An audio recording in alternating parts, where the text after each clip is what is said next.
করে নেব সম্বর্ধনা হাতে তুলে দেওয়ার জন্য আমি ক্লাবের সভাপতি শ্রী বাসুদেব ঘোষ মহাশয় এবং সম্পাদক শ্রী জনার্দন মুখার্জি মহাশয়কে আহ্বান জানাই। প্রথমে উত্তরীয় দিয়ে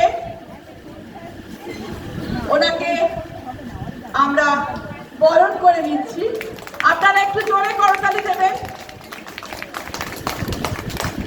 পরবর্তীতে ওনাকে ব্যাজ পরিয়ে আমরা অভিবাদন জানাই, সম্মানিত জানাই। ব্যাজ পড়াচ্ছেন ক্লাবের সম্পাদক শ্রী জনার্দন মুখার্জি মহাশয়।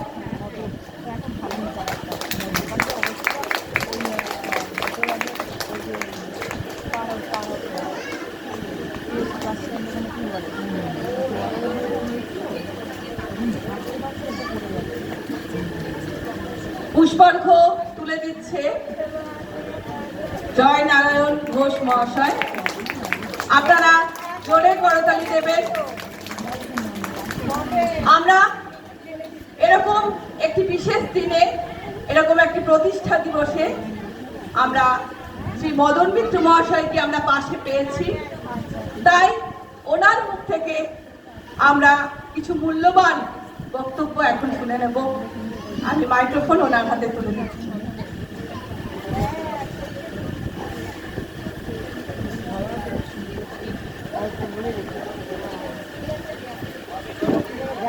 নমস্কার।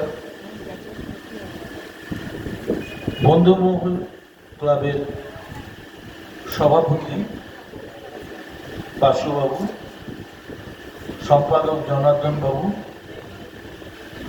এবং সঞ্চালিকা, উনি ব্যক্তিগতভাবে কালাচাঁদ স্কুলের শিক্ষিকা সুজাতা ব্যানার্জি, উপস্থিত গুরুকুলের সমস্ত পারফর্মার এবং তাদের দুই অথরিটি যারা দায়িত্বে রয়েছে, এবং এই ক্লাবের এই পাড়ার সমস্ত মানুষকে আমি বিশ্বজিৎ সাহাকে ধন্যবাদ দিচ্ছি যে ও আমায় বলায় আমি জানতে পারলাম যে একটা সুন্দর অনুষ্ঠান এই জায়গায় হচ্ছে, এবং আমি বেরিয়ে যাচ্ছিলাম অন্যদিকে, ওই রাস্তা থেকে আমাকে ঘুরিয়ে এখানে নিয়ে এসছে। আপনাদের সঙ্গে দেখা হলো, এবং দেখা হলো এমন একটা দিনে যেটা স্বাধীনতার পূর্ণ লগ্নে একটা সুন্দর স্বর্ণালী সন্ধ্যায়। আমি শুনলাম এই দিনেই আপনাদের ক্লাব প্রতিষ্ঠিত হয়েছিল, অর্থাৎ আপনারা সান্নিধ্য হয়েই জন্মেছে। মানে এখানে যদি আমি বলি যে জন্মেই দেখি ক্ষুব্ধ স্বদেশ ধুন, তাহলে বোধ হয় ঠিক মতো বলা যাবে না, কারণ খুব আনন্দ করেই স্বাধীনতার দিনে আপনারা জন্ম নিয়েছিলেন। মানে আজকের দিনটা অন্য কোনো ক্লাব তারা পালন করুন না করুন, जब तक सूरज चांद रहेगा बंधु महल इस दिन का पालन करेगा, कारण এটা তাদের জন্মদিন। এবং আজকে আপনারা করছেন, এরপর আপনাদের পরের জেনারেশন করবে, তারপর আবার তার পরের জেনারেশন করবে, চলতেই থাকবে। কিন্তু বন্ধু মহলের পাড়ায় যে বন্ধুত্ব, সেই বন্ধুত্ব তোমায় দেখেছি শারদ প্রাতে, তোমায় দেখেছি মাধবী রাতে, আমি আকাশে পাতিয়া কান শুনেছি শুনেছি তোমারই গান, আমি তোমারই সপেছি কান। ঠিক তেমনি করেই বন্ধু মহল যেন মানুষের জন্য তাদের প্রাণ, তাদের সমস্ত হৃদয়, তাদের যৌবন, তাদের সংগ্রাম সব কিছুকে সঁপে দিয়ে মানুষের পাশে দাঁড়াতে পারে। এটাই স্বাধীনতা দিবসের পূর্ণ লগ্নে আমার প্রার্থনা ঈশ্বরের কাছে।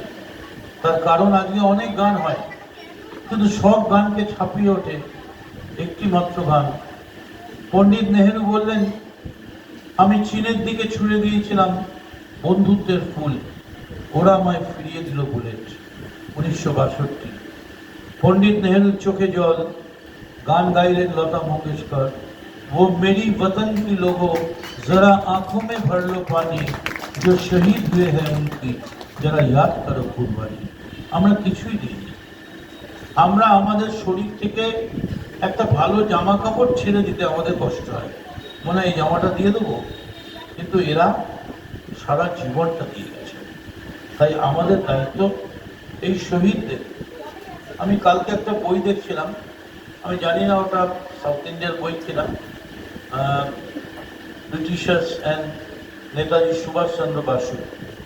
তাতে আমি দেখছিলাম অনেক রাত্রে, আমি কাল যখন যাদবপুর দিয়ে আমি জিপ চালিয়ে ফিরছি তখন রাত্রি 2:30, এবং প্রত্যেকটা মোড়ে মোড়ে ছেলেরা রয়েছে, মেয়েরা রয়েছে, বিশেষ করে মেয়েরা প্রচুর। কিন্তু কোথাও আমার গাড়ি কোথাও কেউ করেনি, বরং হাত থেকে হাত নাড়িয়েছে এবং বলেছে মদন মিত্র যাচ্ছে, গাড়িটা বার করে দেবো। কিন্তু দুঃখের বিষয়, এই ছোট ছোট ফুলের মতো ছেলে মেয়েগুলো বুঝতেও পারেনি ওদের মধ্যে কিছু কীট পতঙ্গ, বন্যের জীব, বন্য মানুষ, বন্যেরা বনে সুন্দর, তারা চলে এসেছিল সমাজে।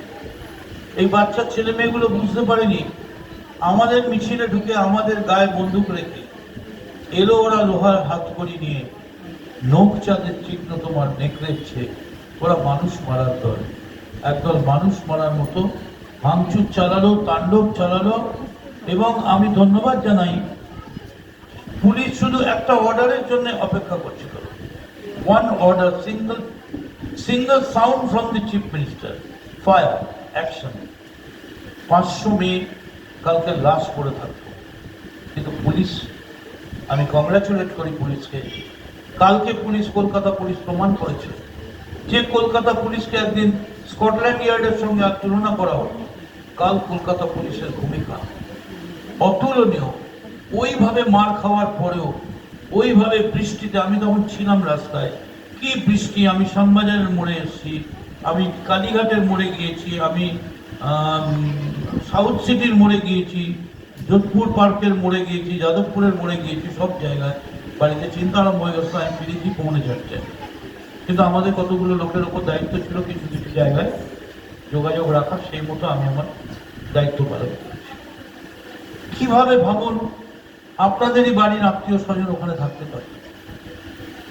আমি বলছি যে ঘটনা ঘটেছে, আমরা লজ্জিত।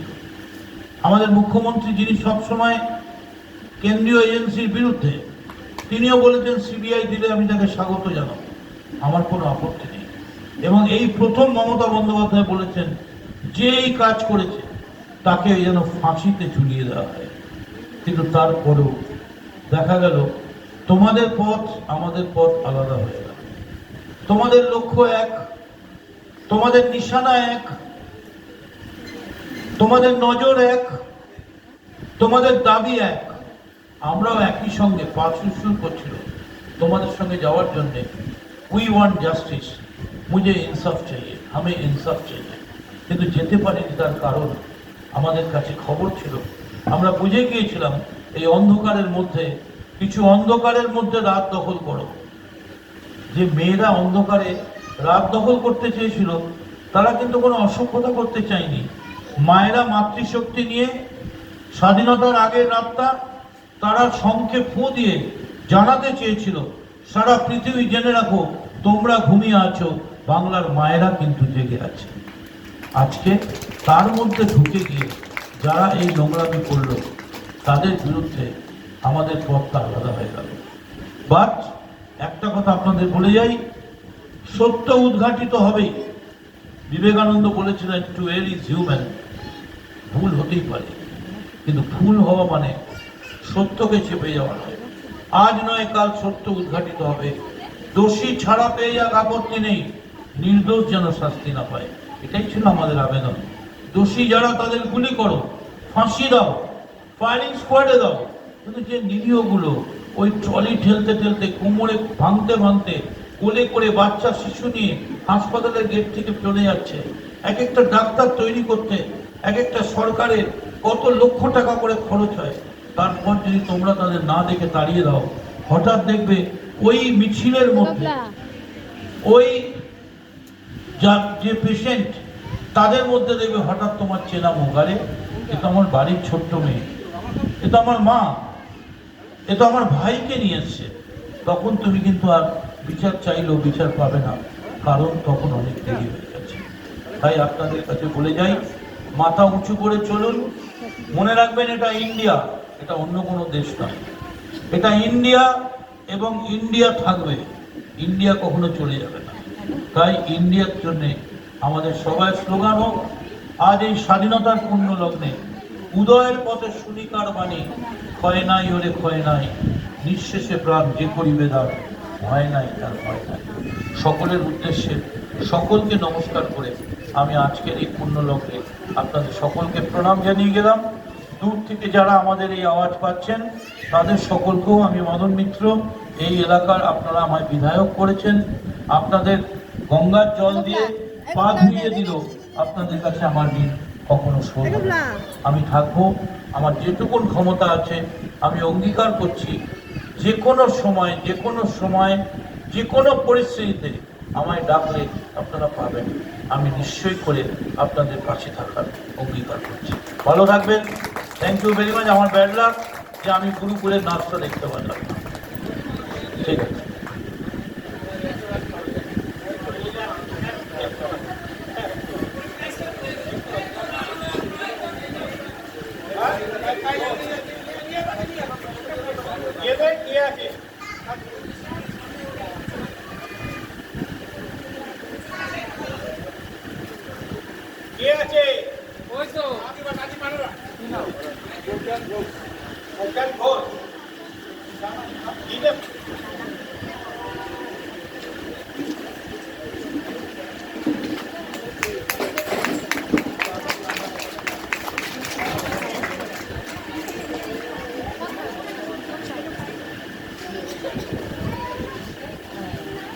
প্রজ্ঞানের হাতে আমাদের মাননীয় মদন মিত্র মহাশয় পুরস্কার তুলে দিলেন।